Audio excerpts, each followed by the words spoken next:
इस वक्त पाकिस्तान से नए युद्ध की बातें लगातार चल रही हैं, लेकिन आप इस बात को भी समझिए कि नरेंद्र मोदी ने ऑलरेडी एक मोर्चे पर युद्ध छेड़ा हुआ है और यह मोर्चा है देश के अंदर बैठे दुश्मनों से, चाहे आतंकी हो या नक्सली।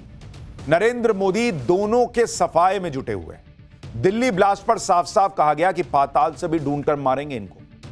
आज ही नक्सलियों का सबसे बड़ा कमांडर मारा गया, तो यह बात भी नरेंद्र मोदी ने क्लियर कर दी कि देश के दुश्मनों से लड़ाई में जो बात वो कह रहे हैं वो करके दिखा भी रहे हैं। और इसका सीधा मतलब यह है कि नरेंद्र मोदी इस वक्त मसूद अजहर, हाफिज सईद से लेकर बड़े बड़े आतंकियों का डेथ वारंट तैयार करने में जुटे हैं।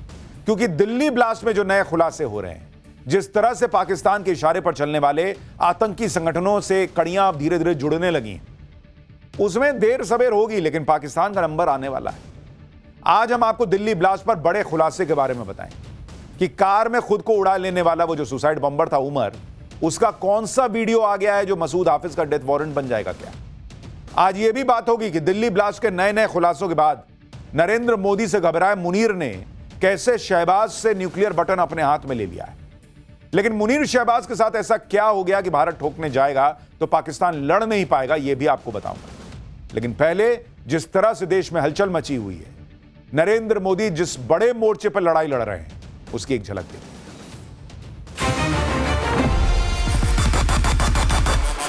One of the very misunderstood concept is concept of what has been labeled as suicide bombing. Danish जो कि ड्रोन से रॉकेट बनाने में एक्सपर्ट था, फिलहाल कड़ी सुरक्षा के बीच में उसे पटियाला हाउस कोर्ट के अंदर ले जाया जा रहा है। और ये भटके हुए नौजवान हैं जो भटक करके इस तरह की हरकतें करते हैं और इस तरह के बयान देते हैं। सबको आप देशद्रोही बनाएंगे कश्मीर में, तो उसका फिर क्या रिजल्ट होगा?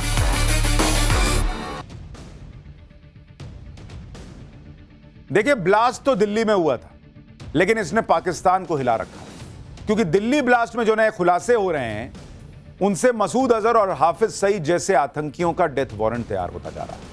क्योंकि दिल्ली ब्लास्ट में जांच एजेंसियों को अब तक का सबसे बड़ा और विस्फोटक वीडियो सबूत हाथ लगा है। जांच एजेंसियों को उमर का एक वीडियो मिला है, इसमें वो सुसाइड बॉम्बिंग का महिमा मंडन कर रहा है। दिल्ली में चलती कार में खुद को उड़ा लेने वाले उमर का यह वीडियो जांच में एक बहुत अहम सबूत साबित हो सकता है। यही वो आतंकी है जिसने उस दिन गाड़ी में बैठकर बम बनकर उड़ गया था और कितने ही मासूमों की जान ले ली थी। लेकिन इस वीडियो में वो क्या कह रहा है, जरा सुनिए एक बार उमर को। One of the very misunderstood concept is concept of what has been labeled as suicide bombing. It is martyrdom operations, and it is being known in Islam.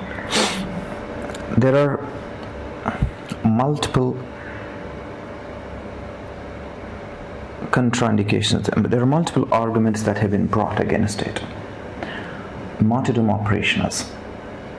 When a person presumes that he is going for sure die at a particular place at a particular time, he goes against the presumption that a particular Umar का यह video हाथ लगना एक बड़ी कामयाबी है, क्योंकि terror module के बाकी आरोपी तो गिरफ्त में हैं, लेकिन उमर तो ब्लास्ट के साथ उड़ गया था। इसलिए उसका पुराना वीडियो, उसका मोबाइल, उसकी बाकी चीजें अब धीरे धीरे सच को सामने ला रही हैं। जांच एजेंसियां अब यह पता लगाने में जुटी हुई हैं कि यह उमर ने वीडियो बनाया कब और रिकॉर्ड कहां पर किया। वीडियो को देखकर ऐसा लग रहा है कि उमर पहले से लिखा कोई संदेश पढ़ रहा है। इससे सवाल यह उठता है कि क्या उमर किसी के आदेश पर पहले से लिखा संदेश पढ़ रहा था। जांच एजेंसियां यह भी पता कर रही हैं कि क्या यह वीडियो ब्लास्ट से कुछ दिन पहले का ही तो नहीं है। सवाल यह भी है कि वीडियो में उमर अंग्रेजी भाषा में सुसाइड बॉम्बिंग की बात क्यों कर रहा है। क्या ऐसा किसी खास मकसद से किया गया? शुरुआती जांच में यह पता चला है कि उमर अल फलाह यूनिवर्सिटी के कैंपस में रहता था और उमर का कमरा बिल्डिंग नंबर 17 में था। इसलिए ऐसा शक है कि यह वीडियो अल फलाह यूनिवर्सिटी के कैंपस में ही बना हो, यह संभव है। वीडियो के आखिर में उमर अपने कमरे की खिड़की भी दिखा रहा है, जिससे यह लग रहा है कि यह वीडियो किसी ऊपरी मंजिल पर बनाया गया है। लेकिन सबसे बड़ी बात यह है कि वो सुसाइड बॉम्बिंग को सही बता रहा है, उसका महिमा मंडन कर रहा है, कह रहा है ये तो इस्लाम में ठीक है, और साथ ही आप देखिए कि वो इसको जस्टिफाई करने का प्रयास कर रहा है कि ये तो शहादत का काम है। मतलब जो सुसाइड बॉम्बिंग करके उड़ जाए, दूसरों को मार दे, वो इनकी नजर में शहीद है, तो ये अपनी नजर में शहीद हुआ है ये। और अभी तो सिर्फ उमर का एक वीडियो सामने आया है। आप सोचिए इसने क्या क्या किया होगा और ऐसे कितने उमर बैठे होंगे भाई। हो सकता है अभी कुछ और वीडियो, कुछ सबूत और सामने आए, क्योंकि जांच एजेंसियों के हाथ उमर का मोबाइल फोन लग गया है। यह वो मोबाइल फोन है जो उमर ने अपने भाई को दिया था और कहा था कि अगर उसका नाम न्यूज में आए तो तुरंत इस फोन को नष्ट कर देगा। दावा है कि उमर ने अपने भाई जहूर इलाही को यह कहा था कि वो इस फोन का डेटा डिलीट करके इसे पानी में डाल दे। उमर ने अपने भाई को यह फोन तब दिया था जब वो 26 से 29 अक्टूबर के बीच कश्मीर आया था, यानी ब्लास्ट से कुछ दिन पहले ही सब हुआ था। इसका मतलब यह है कि उमर के इस फोन में वो राज छिपा है जिसे उमर किसी भी कीमत पर छिपाना चाहता था। वो नहीं चाहता था कि यह राज दूसरों के हाथ लगे। हो सकता है उमर के इसी फोन में पाकिस्तान के आतंकी संगठन से कनेक्शन के सबूत मौजूद हो, ऐसे सबूत जो पाकिस्तान को फिर बेनकाब कर दे। जांच एजेंसियों ने उमर के भाई को पकड़ा था। पूछताछ में उसने उमर के राज उगले और फोन के बारे में बताया। उमर के भाई की निशानदेही पर जम्मू कश्मीर पुलिस के हाथ उमर का फोन लगा। हालांकि फोन डैमेज हो गया है, लेकिन फॉरेंसिक एक्सपर्ट्स ने कुछ डेटा रिकवर कर लिया है। शुरुआती डेटा से पता चला है कि उमर बहुत कट्टर सोच वाला था। वो सुसाइड बॉम्बिंग से जुड़े आईएसआईएस और अलकायदा के रेडिकल वीडियोस देखता था। अब आप सोचिए कि जिन आतंकियों के रग रग में कट्टरता दौड़ रही है, जो धर्म के नाम पर सुसाइड बॉम्बिंग को जायज ठहराने की कोशिश कर रहा है, ऐसे हार्डकोर आतंकियों में भी हमारे यहां के नेताओं को भटके हुए नौजवान दिखने लगते हैं। कांग्रेस सांसद इमरान मसूद को सुनिए जरा, जो उमर जैसे आतंकियों को भटका हुआ नौजवान बता रहे हैं। इसके अलावा पीडीपी की एक नेता को सुनिए जो इस हालत के लिए मोदी सरकार की कश्मीर नीति को दोष दे रही। सुनिए जरा इन लोगों को। देखिए, ये ना तो कोई प्रीचर है कि ये इस्लाम का इस्लामिक विद्वान है। ये भटका हुआ एक आदमी है जिसका इस्लाम से कोई लेना देना नहीं है। इस्लाम के अंदर सबसे पहले तो खुदकुशी हराम है। खुदकुशी किसी सूरत भी जायज नहीं है। मौत और जिंदगी अल्लाह के हाथ में है और अल्लाह की दी हुई चीज को आपको लेने का इख्तियार नहीं है। और ऐसे भटके हुए लोगों को समझ में आना चाहिए कि इनका इस्लाम से कोई लेना देना नहीं है, ना इस्लाम से इनका कोई वास्ता मतलब है। ये भटके हुए नौजवान हैं जो भटक करके इस तरह की हरकतें करते हैं और इस तरह के बयान देते हैं। तो आप अगर सबको पनिश करेंगे, सबको आप देशद्रोही बनाएंगे कश्मीर में, तो उसका फिर क्या रिजल्ट होगा? और मैं और एक चीज कहना चाहती हूँ कि 2019 से जो यहाँ इंडियन गवर्नमेंट क्लेम कर रही है कि हाँ नॉर्मल सी है, यहाँ पूरा एक नॉर्मल माहौल हो गया है, ये कौन सा नॉर्मल सी है? It is a matter of great concern कि इसमें डॉक्टर्स वर इन्वॉल्व। जैसे अब पुलिस अपना वर्जन कह रही है कि white collar doctors were involved in this whole network, जो इनको मॉड्यूल मिला। आप मुझे बताइए, एक डॉक्टर ऐसा कारनामा क्यों करेगा? दैट मीन्स कि कहीं ना कहीं यहाँ something is very very wrong, but they don't want to see what is wrong. Kashmir में कुछ रॉन्ग नहीं है मैडम, आपके दिमाग में रॉन्ग चल रहा है। आपकी पॉलिटिक्स रॉन्ग दिशा में जा रही है। आपको समझ में नहीं आ रहा कि आप क्या कह रही हैं। कह रही हैं डॉक्टर कैसे आतंकी बन सकता है। मतलब डॉक्टर की गलती नहीं है, डॉक्टर में कोई कमी नहीं थी, वो तो आतंकी बन गया क्योंकि सिस्टम खराब है। कश्मीर में हालात खराब हैं, कश्मीर में हालात खराब हैं। डॉक्टर उस वजह से आतंकी बना, तो उसको बाबरी मस्जिद का बदला क्यों लेना था? बोलता कश्मीर का बदला लेना है। 6 दिसंबर प्लान कर रहे थे ये लोग, बाबरी की बातें चल रही थी, इनकी दिमाग में बाबरी भरा है, उससे निकल नहीं पा रहे। और कश्मीर के हालात मैडम के हिसाब से खराब हैं। क्यों? क्योंकि इनको वोट नहीं पड़ रहे वहां, इनकी पार्टी को वोट नहीं पड़ रहे वहां पर, इनकी पॉलिटिक्स खत्म हो रही है। इसलिए ये वो नेता हैं जो मोदी विरोध में आतंकियों का भी बचाव करने लगते हैं, उन्हें पीड़ित बताने लगते हैं, उन्हें हालात का मारा बताने लगते हैं। वैसे तो कहेंगे आतंक का धर्म नहीं होता, लेकिन बचाव फिर क्या देख के कर रहे हैं?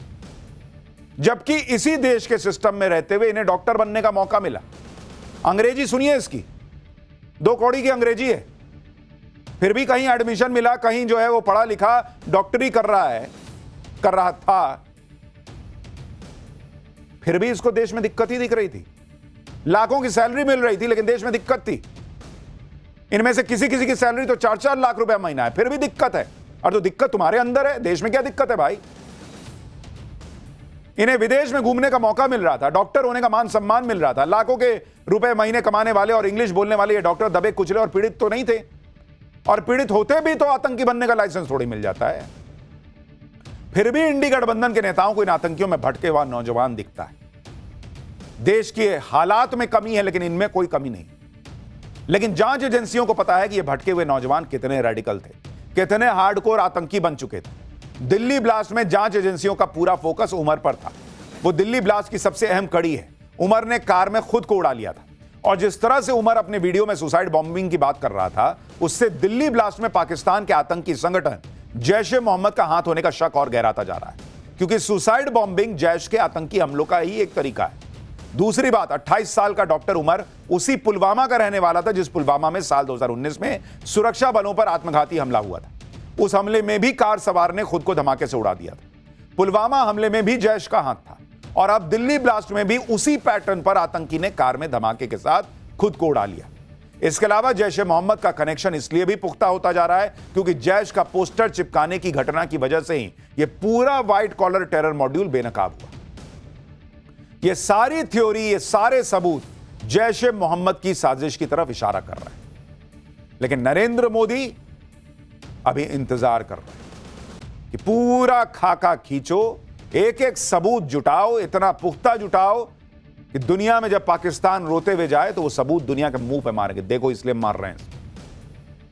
जब से भारत में आतंकवाद के खिलाफ प्रहार तेज हुआ, तब से पाकिस्तान के आतंकी संगठन खुद को बचाने के लिए दूसरे नाम से काम करने लगे।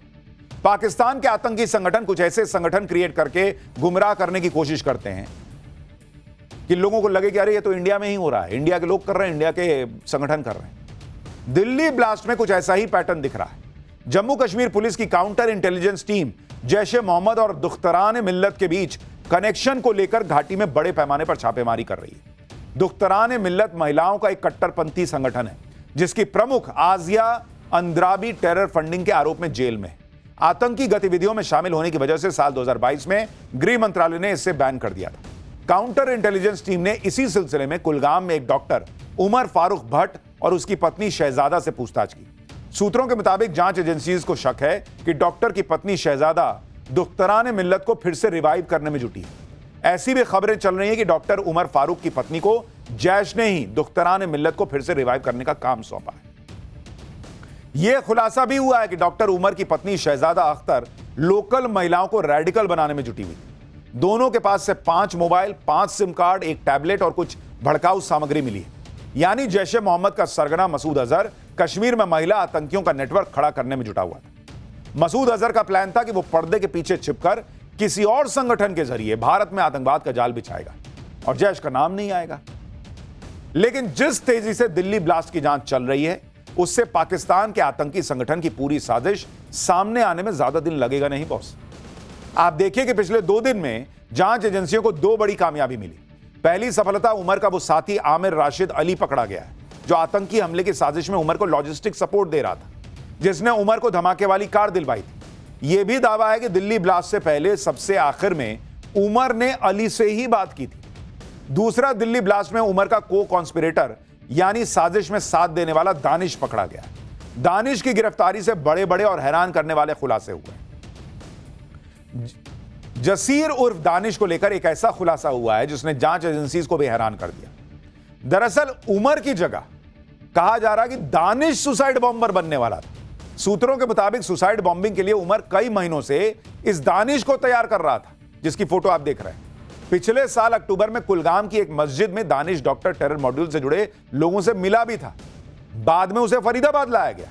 जांच में यह भी खुलासा हुआ कि टेरर मॉड्यूल में शामिल बाकी लोग दानिश को जैश ए मोहम्मद का ओवरग्राउंड वर्कर बनाना चाहते थे, लेकिन आतंकी उमर महीनों से दानिश का ब्रेन वॉश कर रहा था ताकि वो सुसाइड बॉम्बर बनने के लिए तैयार हो जाए। यानी यह बलि का बकरा बनने वाला था। हालांकि प्लान अप्रैल में फेल हो गया क्योंकि दानिश ने सुसाइड बॉम्बर बनने से ही मना कर दिया। उसने कहा मैं नहीं फटता भाई, तू फट। दानिश ने अपनी खराब आर्थिक हालत और इस्लाम में सुसाइड को जायज न बताने का हवाला दिया और प्लान से पीछे हट गया। अब आप सोचिए, जो उमर वीडियो में सुसाइड बॉम्बिंग को ग्लोरीफाई कर रहा था, वो खुद सुसाइड बॉम्बर बनने से डर रहा था। इसके लिए उसने दानिश को बलि का बकरा बनाने का प्लान किया था, जिससे दानिश की आर्थिक हालत खराब थी और उसे ब्रेन वॉश कर सुसाइड बॉम्बर बनाने में वो लगा हुआ था। यानी जांच एजेंसियों के हाथ ऐसा आरोपी लगा है जिसे उमर सुसाइड बॉम्बर बनाने में जुटा हुआ था। अब दानिश की गिरफ्तारी से इस टेरर मॉड्यूल के नए नए राज भी खुलेंगे और दानिश की गवाही जैश के खिलाफ सबूतों का पुलिंदा बनेगी। हो सकता है इसी दानिश का ब्रेन वॉश कर, जब उसने मना किया होगा तो उसका ब्रेन वॉश करने के लिए उमर ने हो सकता है वीडियो बनाया होगा कि भाई शहादत मिलती है सुसाइड बॉम्बिंग करने पे। दानिश की गिरफ्तारी से यह भी खुलासा हुआ कि यह आतंकी हमला हमास स्टाइल में करने की प्लानिंग थी। सूत्रों के मुताबिक ड्रोन और रॉकेट से बड़े हमले की तैयारी चल रही थी। दानिश छोटे ड्रोन हथियार बनाने में लगा हुआ था। दानिश और उमर रॉकेट बम बनाने में भी लगे थे। ये लोग भीड़ भाड़ वाले इलाके में ड्रोन बम गिराने की प्लानिंग कर रहे थे। सूत्रों के मुताबिक दानिश ने कई प्राइवेट चैट्स ग्रुप ज्वाइन किए हुए थे और इन प्राइवेट चैट ग्रुप्स में दानिश को कई वीडियो मिलते थे।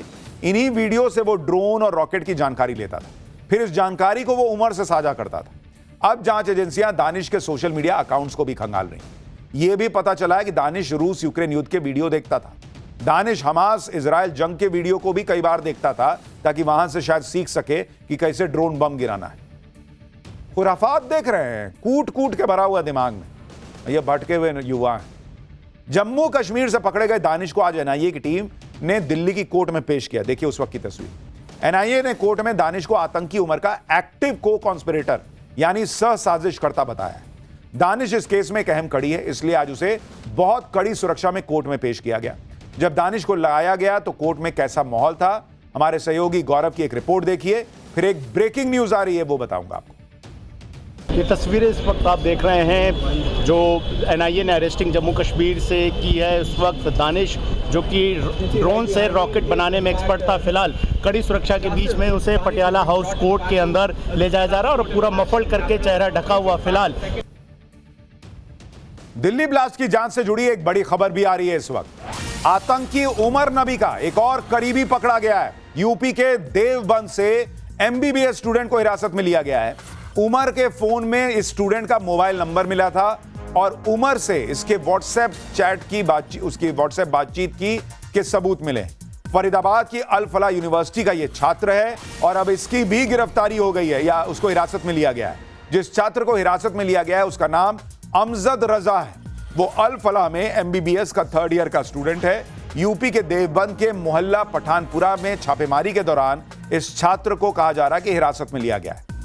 दिल्ली ब्लास्ट में जांच एजेंसियों को नए नए वीडियो, नई नई तस्वीरें भी मिल रही हैं जो साजिश की परतें खोल रही हैं। जांच एजेंसियों को आतंक के आरोपी डॉक्टर शाहीन और डॉक्टर मुजम्मिल की साथ में एक तस्वीर भी मिल गई है। यह तस्वीर तब की है जब डॉक्टर शाहीन ने ब्रेजा कार खरीदी थी। जांच एजेंसियों को यह शक है कि डॉक्टर आतंकी हमले के लिए कई कार और विस्फोटक जुटा रहे थे और वो एक साथ सीरियल ब्लास्ट करने की फिराक में भी। अभी तो और कई खुलासे होने हैं जिसके बारे में आपको आगे बताऊंगा, लेकिन पहले यह देख लीजिए कि जैसे ही यह लगने लगा कि पाकिस्तान को फिर से ठोकने का नंबर आने वाला है, वैसे ही घबराए मुनीर ने पाकिस्तान में क्या किया। मुनीर ने पाकिस्तान के न्यूक्लियर कमांड सेंटर की कमान खुद ले ली। इसके लिए पिछले दिनों पाकिस्तान की संसद में 27वां संविधान संशोधन किया गया था। इस संविधान संशोधन के बाद मुनीर को पाकिस्तान का CDF यानी चीफ ऑफ डिफेंस फोर्सेस बना दिया गया। इसके साथ ही CJCSC यानी chairman joint chiefs of staff committee का पद खत्म कर दिया गया। इसका सीधा मतलब यह है कि अब पाकिस्तान में तीनों सेनाएं और न्यूक्लियर कमांड सेंटर का कंट्रोल सीधे मुनीर के हाथ में। मुनीर कभी पाकिस्तान की सेना को अल्लाह की सेना बता रहा है, कभी कह रहा है कि अल्लाह दुश्मन पर फेंकी मिट्टी को मिसाइल बना देगा। यानी मुनीर मान रहा है कि पाकिस्तान की मिसाइलें मिट्टी से ज्यादा कुछ है नहीं।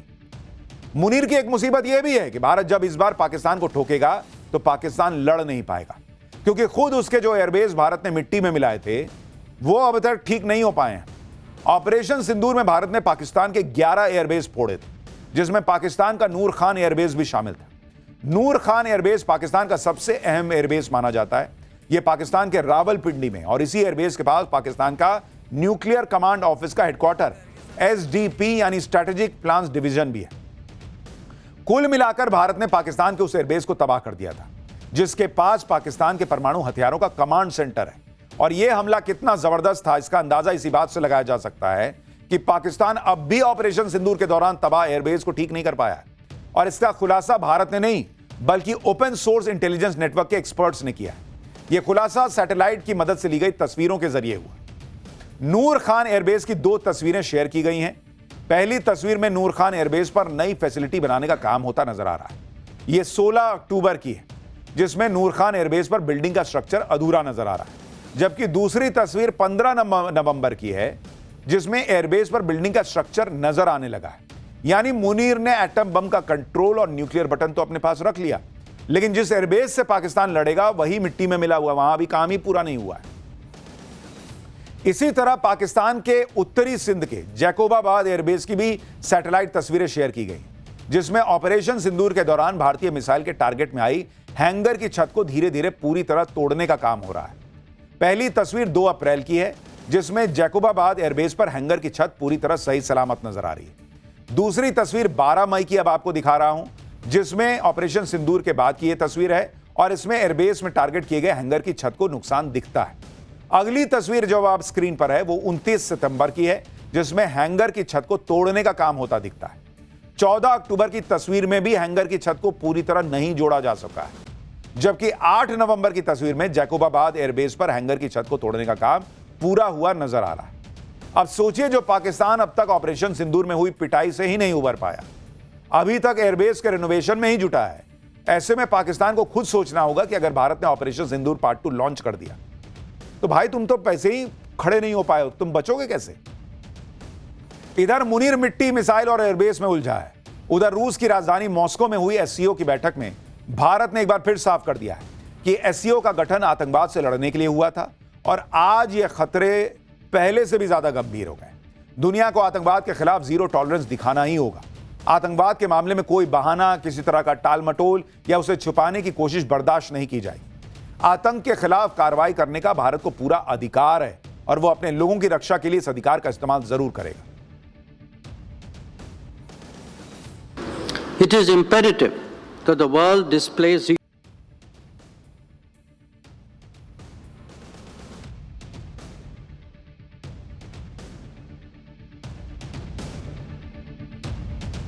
दिल्ली ब्लास्ट को लेकर भारत के विदेश मंत्री एस जयशंकर ने एससीओ बैठक में मौजूद पाकिस्तान के विदेश मंत्री इशाक डार को भी सख्त मैसेज दिया। भारत का मैसेज दुनिया को है कि वो आतंक का जवाब देकर ही रहेगा, यानी पाकिस्तान को हर हाल में ठोका जाएगा। उधर रूस की धरती से एस जयशंकर ने पाकिस्तान के विदेश मंत्री के सामने साफ यह क्लियर कर दिया कि भारत इसको बर्दाश्त नहीं करेगा। अब देखिए कि जो जांच आगे बढ़ रही उसमें कैसे कैसे सीक्रेट कोडवर्ड्स का भी खुलासा हुआ है। आप देखिए कैसे जो फूड डिशेज होती हैं, खाने के नाम पर दिल्ली और दूसरी जगहों पर धमाके की साजिश रची जा रही थी। बिरयानी और दावत जैसे कोडवर्ड का इस्तेमाल हो रहा था। खुफिया एजेंसीज के सूत्रों के मुताबिक आतंकी डॉक्टर्स ने बातचीत के लिए बिरयानी और दावत जैसे कोडवर्ड तैयार किए। बिरयानी कोडवर्ड का मतलब विस्फोटक से था, जबकि दावत कोडवर्ड का मतलब धमाका करने वाले दिन से था। चैट में बिरयानी तैयार है, दावत के लिए तैयार रहो, ये इस मैसेज का मतलब था कि बम तैयार हो चुका है, हमला जल्द होने वाला है। व्हाइट कॉलर टेरर मॉड्यूल से जुड़े आतंकी डॉक्टर शाहीन, उमर, मुजम्मिल और अदील इंक्रिप्टेड ऐप पर इसी तरह के कोडवर्ड में बात करते थे। सूत्रों के मुताबिक एनआईए को अल फलाह यूनिवर्सिटी में मिली डॉक्टर्स की डायरी में भी इसी तरह के कई कोडवर्ड लिखे मिले। कुछ कोड डिकोड हो चुके हैं, कुछ अभी डिकोड होने बाकी हैं। और जैसे जैसे आतंकियों के कोडवर्ड डिकोड हो रहे हैं, देश को दहलाने की खौफनाक साजिश का भी सच सामने आ रहा है। यूपी के सहारनपुर से गिरफ्तार हुए आतंकी डॉक्टर अदील ने कैसे वहां अपना टेरर नेटवर्क बना लिया था, इस पर भी हैरान करने वाला खुलासा हुआ। आतंकी डॉक्टर अदील के मोबाइल फोन और डायरी की जांच में एजेंसियों ने कई अहम जानकारियां हासिल की। पता चला है कि डॉक्टर अदील अस्पताल में मरीजों के इलाज की आड़ में टेरर नेटवर्क फैलाने का काम कर रहा था। जांच एजेंसियों के सूत्रों के मुताबिक अदील के मोबाइल फोन और डायरी से मदरसे के छात्रों, कश्मीरी छात्रों और मेडिकल कॉलेज में पढ़ने वाले छात्रों के नंबर मिले। यही नहीं, अदील के फोन से जम्मू कश्मीर की कई लड़कियों के नंबर मिले।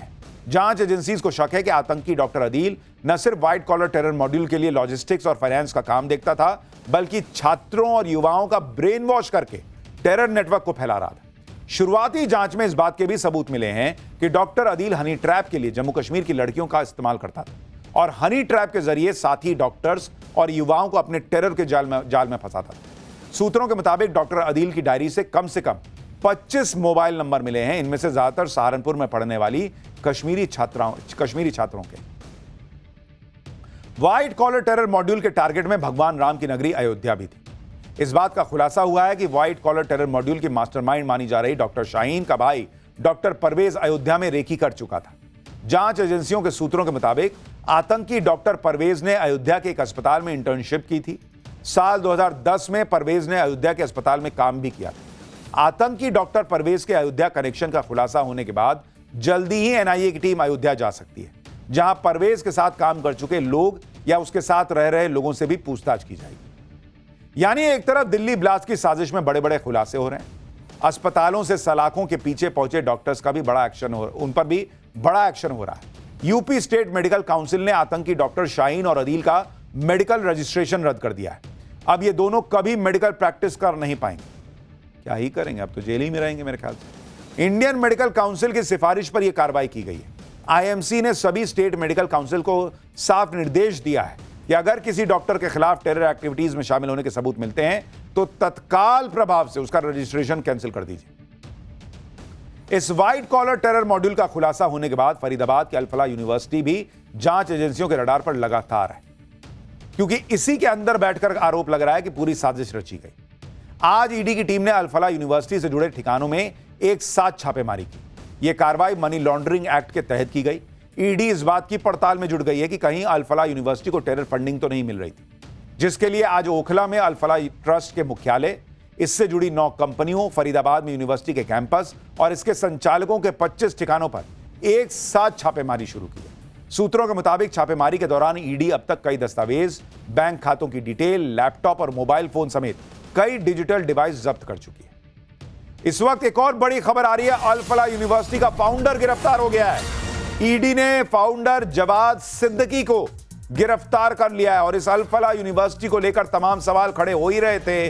अब ईडी ने अल-फलाह यूनिवर्सिटी के फाउंडर जवाद सिद्दीकी को भी गिरफ्तार कर लिया और अब आप देखिए किस तेजी से यह काम चल रहा है, क्या क्या और खुलासे होते जाएंगे और जो हैरान करेंगे ये देखना होगा। देश के अंदर छिपे आतंकवादियों के सफाई के लिए ताबड़तोड़ एक्शन तो चल ही रहा है। इस बीच देश से नक्सलियों के सफाई के अभियान में भी आज सुरक्षा बलों को बड़ी कामयाबी मिली। मोदी सरकार ने अगले साल मार्च से पहले देश को नक्सलवाद से आजादी दिलाने का संकल्प लिया है और आज छत्तीसगढ़ में आतंक का दूसरा नाम बन चुके खूंखार नक्सल कमांडर हिडमा को सुरक्षा बलों ने मार गिराया। 43 साल का नक्सली कमांडर माडवी हिडमा साल 2010 में छत्तीसगढ़ के दंतेवाड़ा में हुए नक्सली हमले में शामिल था, जिसमें सीआरपीएफ के 76 जवान शहीद हुए थे। इसके बाद साल 2013 में छत्तीसगढ़ के दरबा घाटी नक्सली हमले का मास्टरमाइंड भी माडवी हिडमा था। इस हमले में छत्तीसगढ़ कांग्रेस के तत्कालीन अध्यक्ष नंद कुमार पटेल, पूर्व केंद्रीय मंत्री वीसी शुक्ला, वरिष्ठ नेता महेंद्र कर्मा समेत 29 लोग मारे गए थे। इसी तरह 2017 के सुकमा नक्सली हमले में भी इसी हिडमा का नाम आया था। इस हमले में भी सीआरपीएफ के 25 जवान शहीद हुए थे। इसी तरह के कई नक्सली हमलों के मास्टरमाइंड माडवी हिडमा को आज सुरक्षा बलों ने मुठभेड़ में ढेर कर दिया। माडवी हिडमा 26 बड़े नक्सली हमलों का मास्टरमाइंड था। दंतेवाड़ा और झीरम घाटी जैसे हमलों में शामिल था। हिडमा की पत्नी राजे उर्फ राजक्का भी मारी गई। नक्सलियों की बटालियन नंबर 1 का चीफ था। सबसे घातक माओवादी अटैक यूनिट है ये बटालियन 1। सीपीआई माओवादी की सेंट्रल कमेटी का यह मेंबर था। नक्सल कमांडर हिडमा पर 1 करोड़ रुपए का इनाम था। नक्सल कमांडर बसवा राजू के मारे जाने के बाद दंडकारण्य स्पेशल जोन कमेटी का महासचिव बना था। गृह मंत्री अमित शाह ने हिडमा के खात्मे के लिए 30 नवंबर की डेडलाइन दे रखी थी। डेडलाइन से 12 दिन पहले सुरक्षा बलों ने हिडमा को फोड़ दिया, मार दिया। यानी नरेंद्र मोदी सरकार एक तरफ आतंकियों को खत्म कर रही है, दूसरी तरफ नक्सलियों। आतंकियों, नक्सलियों और अपराधियों पर मोदी सरकार के जीरो टॉलरेंस पर इस वक्त एक और बड़ी खबर आ रही है। भारत की सुरक्षा एजेंसीज को एक और बड़ी कामयाबी मिली है। अमेरिका से गैंगस्टर अनमोल बिश्नोई को भारत लाया जा रहा है। अनमोल बिश्नोई गुजरात की जेल में बंद गैंगस्टर लॉरेंस बिश्नोई का भाई है। अनमोल बिश्नोई सिंगर सिद्धू मूसेवाला और एनसीपी नेता बाबा सिद्दीकी हत्याकांड में आरोपी है। सलमान खान के घर के बाहर हुई फायरिंग के मामले में भी वो आरोपी है। लॉरेंस बिश्नोई गैंग के हर ऑपरेशन का जिम्मा खुद संभालता था। अनमोल बिश्नोई को पिछले साल नवंबर में अमेरिकी पुलिस ने गिरफ्तार किया था। एनआईए ने अनमोल बिश्नोई पर 10 लाख का इनाम घोषित किया था। उस पर भारत में 18 केस भी दर्ज है। यानी अब वो अनमोल बिश्नोई भी भारत लाया जा रहा है। कल सुबह 10 बजे वो भारत पहुंचेगा। यानी पीएम मोदी और अमित शाह का मिशन देश के अंदर हर तरह के दुश्मन के सफाई को लेकर क्लियर है कि छोड़ना नहीं, चाहे देश से बाहर भागकर यहां दहशत फैलाएं या कोई और। पाठशाला में अब अगला चैप्टर, जिसमें आपको दिखाऊंगा भयंकर हार वाली शीशा लेदर के बाद प्रशांत किशोर ने संन्यास पर क्या कहा कि और बेइज्जती हो गई। प्रशांत किशोर की मिट्टी पलीद, ओवैसी का जलवा, एक अनाड़ी एक खिलाड़ी बने कैसे, इसकी इनसाइड स्टोरी क्या है। मुसलमान ओवैसी भाईजान के साथ तो अब राहुल ममता अखिलेश का कितना गेम बिगड़ने वाला है, अब इसका चैप्टर देखिए। आज दो नामों की बड़ी चर्चा हो रही है, एक है प्रशांत किशोर, दूसरे हैं असदुद्दीन ओवैसी। दोनों पर बी टीम होने का आरोप लगता है। प्रशांत किशोर के चुनाव में फेल होने और उधर ओवैसी जो खेल कर रहे हैं उसके बारे में आज आपको विस्तार से बताऊंगा, क्योंकि जब से बिहार के नतीजे आए तब से प्रशांत किशोर तो कहीं निकल नहीं रहे थे। लोग प्रशांत किशोर को ढूंढ रहे थे कि भाई साहब हैं कहां। आज 5 दिन बाद जब वो सामने आए तो जवाब देते नहीं बन रहा था उनसे, क्योंकि ये वही प्रशांत किशोर हैं जिन्होंने कसम खाई थी कि अगर बिहार में नीतीश कुमार को 25 से ज्यादा सीट आ गई तो राजनीति छोड़ दूंगा। प्रशांत किशोर ने इस तरह की बातें तो बहुत बड़ी बड़ी कर दी, फेंक दिए लंबा लंबा। उनके बारे में कहा गया वो तो चुनावों के चाणक्य हैं। कहा जाता कि नरेंद्र मोदी को चुनाव जितवा चुके हैं, जो अपना चुनाव लड़ नहीं पा रहे, जीत नहीं पा रहे, उन्होंने तमगा खुद ले लिया है कि मैं नरेंद्र मोदी को इन्होंने चुनाव जितवाया। ममता बनर्जी को चुनाव जितवा चुके हैं। बिहार में तो गर्दा ही उड़ा देंगे पब्लिक सोच रही थी, लेकिन बिहार ने ऐसा पटका पीके की पॉलिटिक्स को, ऐसा झटका कि गर्दा मोदी नीतीश ने उड़ा दिया और खिल्ली उड़ रही है प्रशांत किशोर जैसों। आज आपको बताऊंगा कि राजनीति छोड़ने की कसम खाने वाले प्रशांत किशोर जब 5 दिन बाद सामने आए तो ऐसा क्या कहा कि उनकी और बेइज्जती हो रही है। पीके जो चुनावी पैंतरे चलाकर भी फ्लॉप हो गए, उन्हीं चुनावी पैंतरों के बिना ओवैसी ने कैसे धमाके किए।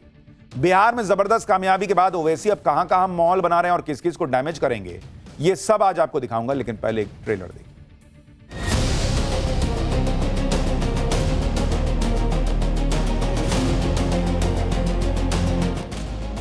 हम लोगों से जरूर कुछ गलती हुई होगी। तुम्हारे जैसे लोगों को तो उंगलियों में खेल लूंगा इंशाअल्लाह ताला।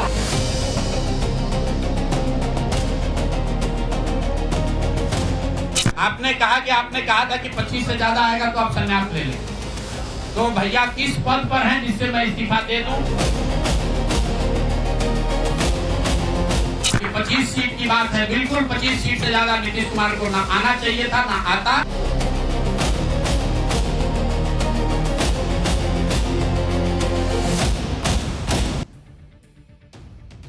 बिहार चुनाव के बाद कोई नरेंद्र मोदी की बात कर रहा है, कोई नीतीश कुमार की बात कर रहा है, कोई तेजस्वी यादव की बात कर रहा है, कोई राहुल गांधी की बात कर रहा है, लेकिन इसके बीच लोग प्रशांत किशोर को भूले नहीं हैं।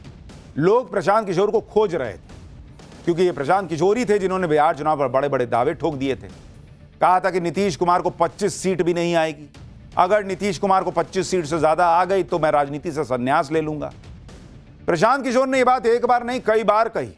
ये बात लोगों के दिमाग में फिट हो गई, इसलिए जब बिहार का रिजल्ट आया तो लोग पूछने लगे कि अरे भाई साहब वो कहाँ है वो प्रशांत किशोर, 25 सीट से ज्यादा जेडीयू को आने पर रिटायर होने वाले थे, बहुत दिन तो ये दिखे नहीं। अब जब प्रशांत किशोर सामने आए तो कह रहे हैं कि इस्तीफा क्यों दें, वो तो किसी पद पे है ही नहीं, क्या करना है उनको। सुनिए जरा प्रशांत किशोर संन्यास के सवाल पर अब क्या जवाब दे रहे हैं। आपने कहा था कि 25 से ज्यादा आएगा तो आप संन्यास ले लें। तो भैया किस पद पर हैं जिससे मैं इस्तीफा दे दूं? अगर किसी पद पर हैं, ये तो नहीं कहा था कि बिहार छोड़कर चले जाएंगे, बिहार में रहेंगे और राजनीति नहीं, बिल्कुल अरे भाई एक मिनट, बिल्कुल राजनीति छोड़ देंगे। राजनीति छोड़े हुए हैं, हम तो राजनीति करते ही नहीं हैं, लेकिन ये नहीं कहा है ना कि बिहार के लोगों की बात कहना छोड़ देंगे। कह रहे हैं कि राजनीति करते ही नहीं है, तो पार्टी किस लिए बनाए थे? कौन बात का पार्टी बनाए थे? पॉलिटिकल पार्टी नहीं है। वोट किस बात का मांग रहे थे जब पॉलिटिक्स नहीं करते? आप देखिए कि 14 नवंबर को रिजल्ट आया और उसके बाद से पीके गायब हो गए। अब कह रहे हैं कि मैं कौन से पद पे था जो इस्तीफा दे दूं। अरे उसी पद से इस्तीफा दीजिए जिसका दावा ठोके थे कि 25 से ज्यादा सीट नीतीश कुमार को आई तो मैं राजनीति छोड़ दूंगा। तब बोलते वक्त नहीं समझ में आ रहा था कि मैं किस पद को छोड़ूंगा जब मेरे पास कुछ आइए नहीं है। अपनी बात पर कायम है। वो कह रहे हैं, प्रशांत किशोर ने संन्यास लेने वाली बात पर कहा कि अपनी बात पर कायम हूं मैं। नीतीश कुमार ने 10-10 हजार रुपए देकर वोट खरीदा है। अगर नीतीश कुमार अगले 6 महीने में महिलाओं को 2-2 लाख रुपया दे देते हैं तो वो राजनीति से संन्यास ले लेंगे। गजब यूटर्न मारे हैं बॉस, कि पहले 25 से ज्यादा सीट आ गई तो वो संन्यास लूंगा, फिर कहेंगे ना 2-2 लाख दीजिए तब लूंगा संन्यास। उसके बाद कह रहे हैं कि भाई कहेंगे कि ये करिएगा तो वो तब संन्यास लूंगा।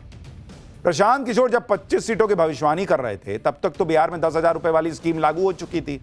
तब इनको नहीं समझ में आ रहा था कि 10-10 हजार रुपए में वोट बिक रहा है। और अब चुनाव हार गए तो बिहार के वोटर को बिका हुआ बता रहे हैं कि 10,000 रुपया में बिहार का वोटर बिक गया इसलिए हमको वोट नहीं दिया। ये तो बिहार का वोटर को पूछना चाहिए इनसे। अपनी बात पर प्रशांत किशोर फंस रहे हैं तो कह रहे हैं कि बिहार में पैसा बांटकर वोट खरीदा गया। बिहार के वोटर का अपमान कर रहे हैं भाई। सुनिए क्या बोल रहे हैं।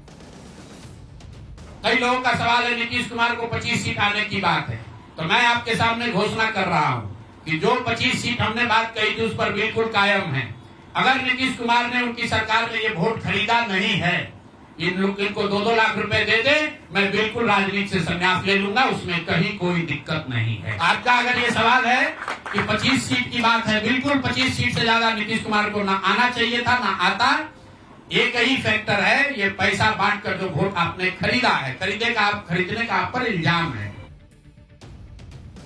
प्रशांत किशोर कह रहे हैं कि 2-2 लाख रुपया जो है वो सबके अकाउंट में डाल दीजिए। क्यों डाल दीजिए जब ऑलरेडी क्लियर है कि 10-10 हजार रुपया दिया गया है कि भाई आप अपना कुछ रोजगार शुरू कीजिए, उसमें जो अच्छा करेगा उसको 2-2 लाख रुपया से और मदद की जाएगी। तो सबके अकाउंट में 2 लाख रुपया क्यों देंगे? सीधा बोलिए ना भाई हमको नहीं रिटायर होने का मन है, तो हम झूठे कोई भी ऐसा क्लॉज लगा देंगे कि आप करिए नहीं पाइएगा।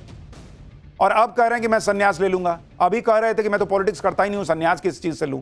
तो पहले मन बनाइए कि पॉलिटिक्स कर रहे हैं कि नहीं कर रहे हैं।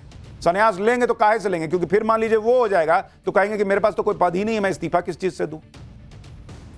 हवाई बातें प्रशांत किशोर कर रहे हैं। सोच रहे थे कि मैं बोल दिया हो जाएगा, जैसे बंगाल में एक बार इन्होंने कहा था कि बीजेपी 100 नहीं क्रॉस करेगी, 77 आई तो लोगों को लगा कि अरे बाप रे जो बोले वही हो गया। उल्टा इनका दाव उल्टा पड़ गया। कैसे उल्टा पड़ा आगे बताऊंगा। प्रशांत किशोर अब 10,000 रुपए की स्कीम का बहाना बना रहे हैं, लेकिन माहौल तो इन्हें पहले ही पता था, शायद इसलिए वो खुद चुनाव ही नहीं लड़े। कहा था कि खुद चुनाव लड़ेंगे तो पार्टी के दूसरे कैंडिडेट्स के लिए प्रचार कौन करेगा। जब ऐसा प्रचार किए कि एक को सीट नहीं आई तो इससे अच्छा खुदे लड़ लेते। पार्टी का क्या हाल हुआ आप इनके देखिए। जन सुराज पार्टी का हाल क्या है। पीके की पार्टी, इनका हाल क्या हुआ जन सुराज का इस चुनाव में। चुनाव लड़े 238 सीट पर, 238 सीट पर, ठीक है। इनकी जमानत जब्त हो गई, 236 सीट पे बॉस, 236 पे जमानत जब्त हो गया। कहे कि मैं चुनाव इसलिए नहीं लड़ रहा हूं कि बाकी जगह प्रचार कौन करेगा। अरे नहीं करते अच्छा है, आप तो जन सुराज के राहुल गांधी साबित हो गए। नोटा से कम वोट कितनी सीट पे मिले इनकी पार्टी को? 61 सीट पर। नोटा से भी कम वोट मिला है।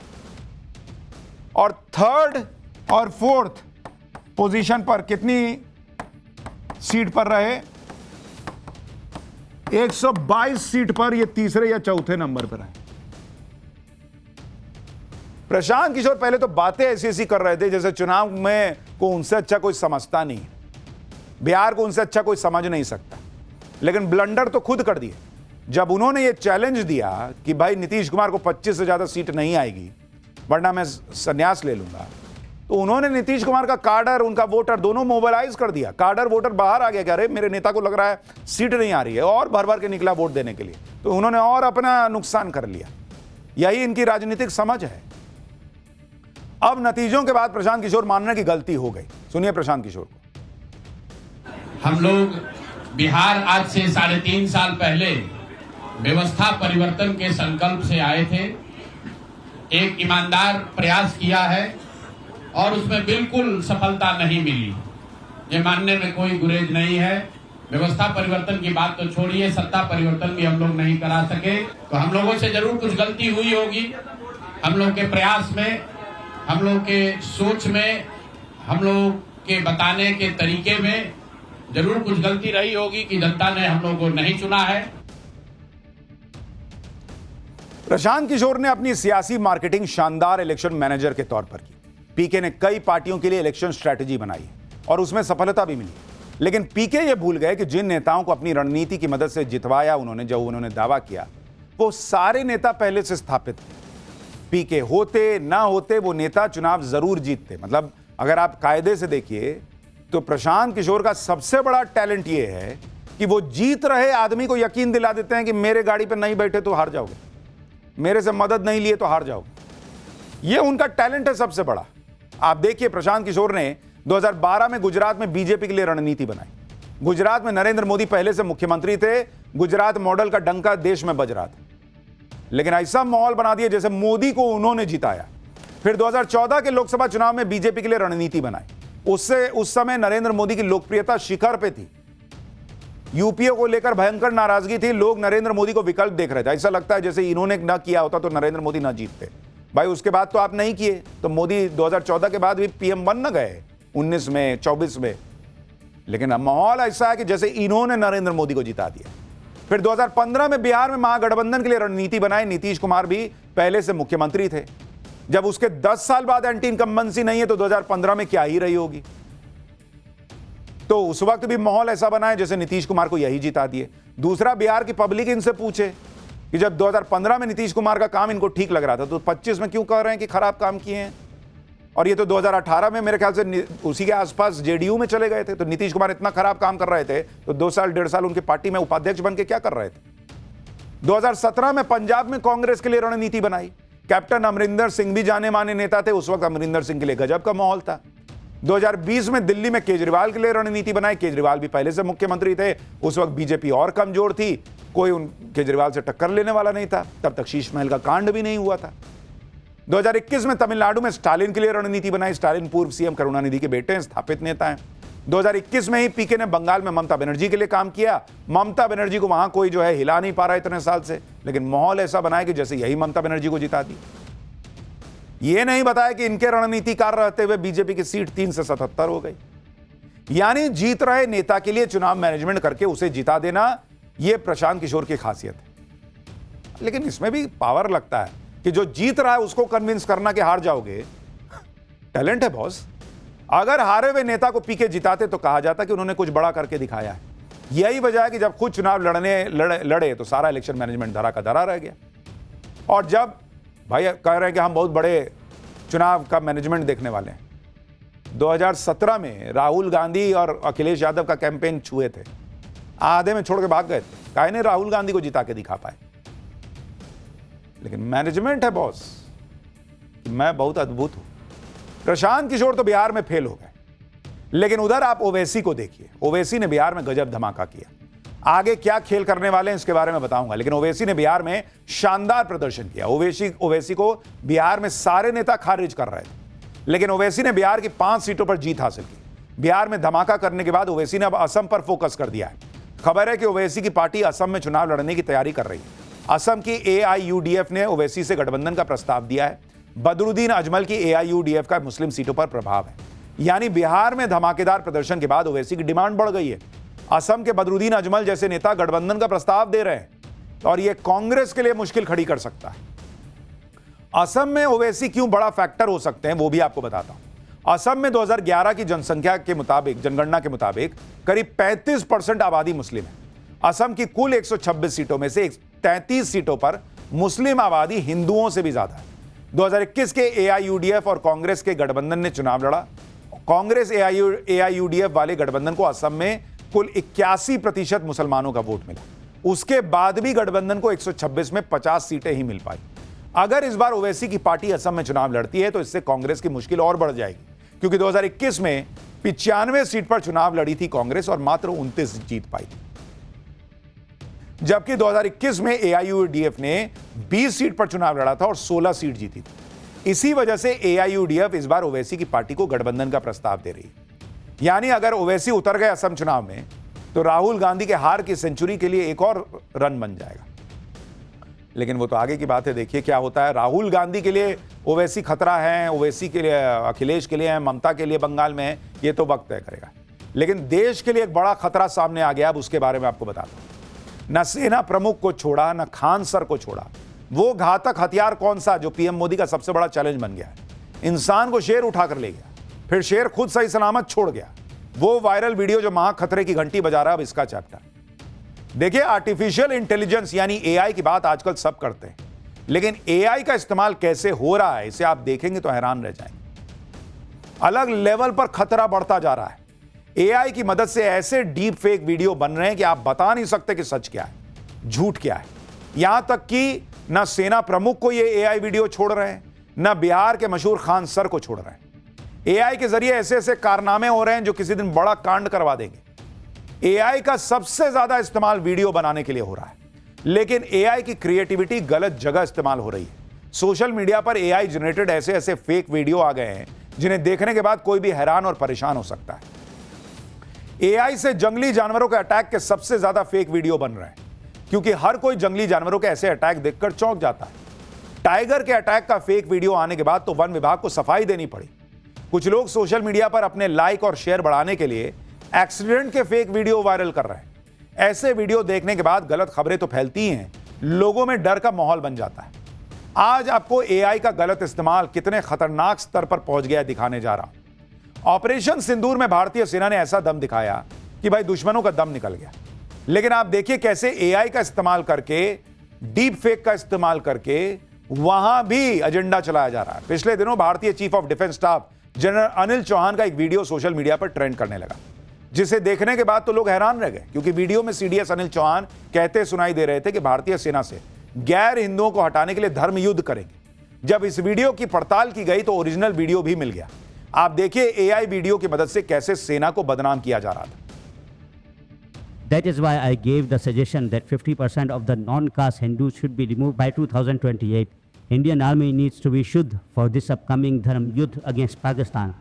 This saffronization is helping Indian Army go back to its original roots. Our job is, that how to visualize how wars will be there in future, understand the current operating environment, what are the kind of threats and challenges, equip ourselves, then train ourselves, war game those things, come out with plans, contingency plans.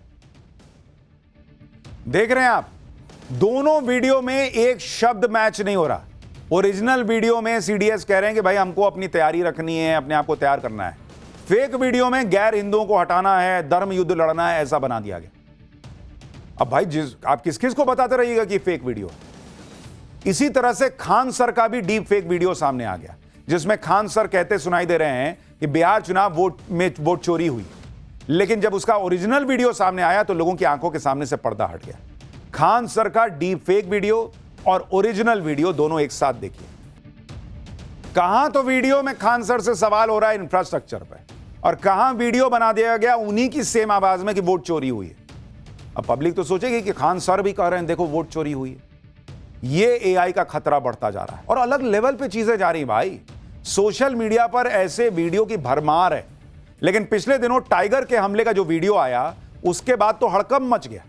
Tiger के हमले का ऐसा video शायद ही आज तक किसी ने देखा था, क्योंकि इस बार टाइगर ने न सिर्फ इंसान पर हमला किया, बल्कि वो उस इंसान को उठाकर अपने साथ खींचता हुआ ले गया, जैसा इस वीडियो में आप देख रहे हैं। जो देखा वो अलबला गया भाई कि बाप रे बाप कैसे टाइगर ले गया। लोग सोशल मीडिया पर इस वीडियो को बार बार देखने लगे कि घर के बाहर एक आदमी बैठा है, देखो कैसे टाइगर अटैक करके इसको दबोच के ले गया जंगल। वायरल वीडियो में बताया गया कि वीडियो महाराष्ट्र के चंद्रपुर जिले के ब्रह्मपुरी के जंगलों का है। इसके बाद महाराष्ट्र वन विभाग ने इसकी जांच की। जांच में पता चला कि यह वीडियो एआई की मदद से बनाया गया था, यानी वीडियो फेक था और सिर्फ वायरल करने के लिए टाइगर का इसमें हमला दिखा दिया गया। वन विभाग के फैक्ट चेक में वीडियो फेक निकला तो सोशल मीडिया पर एक और वीडियो आ गया। इसमें एआई की मदद से वो आदमी वापस आ गया और टाइगर उसको कुर्सी पर बैठा के चला गया। इस वीडियो में बाघ उस शख्स को मुंह में दबोचकर वापस लाता दिख रहा है और उसे कुर्सी पर बैठा देता है, और तो और बोतल से पानी भी पिलाता है। क्या ही चल रहा है भाई। इस वीडियो के सामने आने के बाद लोग सोशल मीडिया पर जबरदस्त मजे ले रहे हैं। एक शख्स ने लिखा कि सोशल मीडिया पर भारी गुस्से के चलते टाइगर को शर्मिंदगी महसूस हुई, इसलिए अपहृत व्यक्ति को सामान छोड़कर चला गया। बोतल से पानी भी पिला रहा है। लेकिन एक सेकंड के लिए देख के लगता है कि ये एआई से बना हुआ है, एकदम ओरिजिनल दिखता है भाई। इस वीडियो के सामने आने के बाद सोशल मीडिया पर एआई जनरेटेड वीडियोस की बाढ़ आ गई। देखिए एआई की मदद से एक और फेक वीडियो बनाया गया। फास्ट फॉरवर्ड मोड में बनाए गए इस वीडियो में तो जंगल का बाघ एक इंसान की मदद कर रहा है, मैकेनिक मशीनों के साथ काम कर रहा है और यह बाघ उसकी मदद करता दिखाया गया है। इसी तरह टाइगर और इंसान का एक और वीडियो सोशल मीडिया पर वायरल हुआ। 6 सेकंड का यह क्लिप पेंच टाइगर रिजर्व का बताया गया, जिसमें दिखाई दे रहा है कि एक शख्स बाघ के पास खड़ा है और बोतल से उसे कुछ पिलाने की कोशिश कर रहा है। वीडियो के साथ कैप्शन में लिखा है कि 52 साल का राजू पटेल नशे में इतना धुत था कि बाघ को बिल्ली समझ लिया। राजू ने उससे बात भी की, बोतल से शराब पिलाने की कोशिश भी की। भाई राजू ने बिल्ली समझ लिया होगा, अगर ओरिजिनल वीडियो है तो आप सोचिए कि राजू ने बिल्ली समझ लिया। टाइगर राजू को नहीं समझ पा रहा कि ये इंसान है। पेंच टाइगर रिजर्व ने ऐसे किसी भी वीडियो के सामने आने से इनकार किया। फैक्ट चेक में पता चला कि यह वीडियो भी फेक है और एआई से बना हुआ है। देख रहे हैं क्या हो रहा है, और इसीलिए दुनिया बड़ी खतरनाक हो रही है। नरेंद्र मोदी सरकार के लिए बड़ा चैलेंज है बॉस। अभी तो ये मजे मजे की चीज लग रही है, अरे देखो कैसे टाइगर उठा के ले, अरे कैसे वापस छोड़ दिया, लेकिन सीडीएस का गलत बयान, खान सर का गलत बयान, और ये फैल जाता है। फिर आप किस किस को पकड़िएगा, किस किस को बताइएगा भाई कि भाई ये एआई से जनरेटेड है। बहुत बड़ा खतरा है।